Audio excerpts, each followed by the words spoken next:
आधार card काढताना ज्या तांत्रिक बायोमेट्रिक प्रणालीशी आपले ठसे जुळवताना प्रत्येकाने दिलेली परीक्षा आपल्या ओळखीला प्रस्थापित करण्यासाठी किती अनमोल ठरू शकते याची प्रचिती विस्मृतीत गेलेल्या ज्योतीच्या माध्यमातून समोर आली आहे.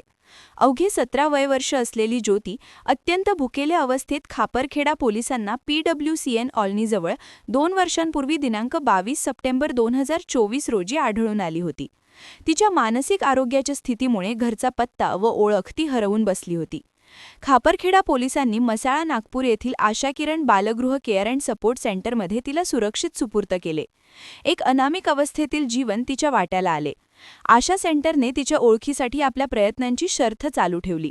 17 एप्रिल 2026 रोजी आधार अर्थात UIDAIच्या संकेतस्थळावरील फाइंड आधार या बायोमेट्रिक सुविधेच्या मदतीने तिच्या अंगठ्याच्या ठशाची नोंदणी पडताळून घेण्यात आली. या ठशाची नोंद जुळली ती थेट उत्तर प्रदेशातील नोंदीशी. पुन्हा ही पडताळणी अधिकृत करून घेण्यात आली.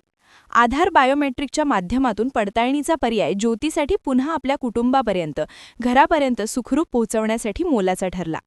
आशा किरण बालगृहाच्या अधीक्षकांनी UIDAI आणि कायद्याची अंमलबजावणी करणाऱ्या सर्व यंत्रणांचे तिची ओळख पटवून दिल्याबद्दल कृतज्ञता व्यक्त केली.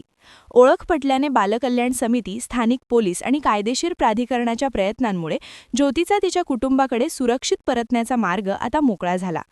आधारच्या मुंबईस्थित प्रादेशिक कार्यालयाने आपले आधारचा प्रभावी वापर सामाजिक न्यायाच्या दृष्टीनेही किती लाख मोलाचा असू शकतो हे पटवून दिले. ही केवळ पडताळणी नव्हती, तर आधारच्या सर्वसमावेशक आणि मानवतावादी दृष्टिकोनाला चालना देणारी मदतीची एक घटना ठरली आहे. कॅमेरामॅन सचिनसह सनी भोंगाडी, शंखनाद न्यूज, नागपूर. क्या हुआ बहू? माँ, पाइल्स की बहुत तकलीफ हो रही है. तो तुम गुदरोग सर्जन के पास क्यों नहीं गई?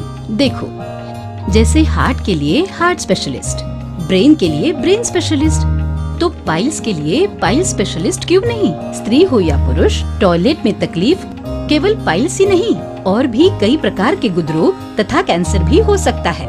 इसीलिए इसकी प्रत्यक्ष जांच जरूरी है.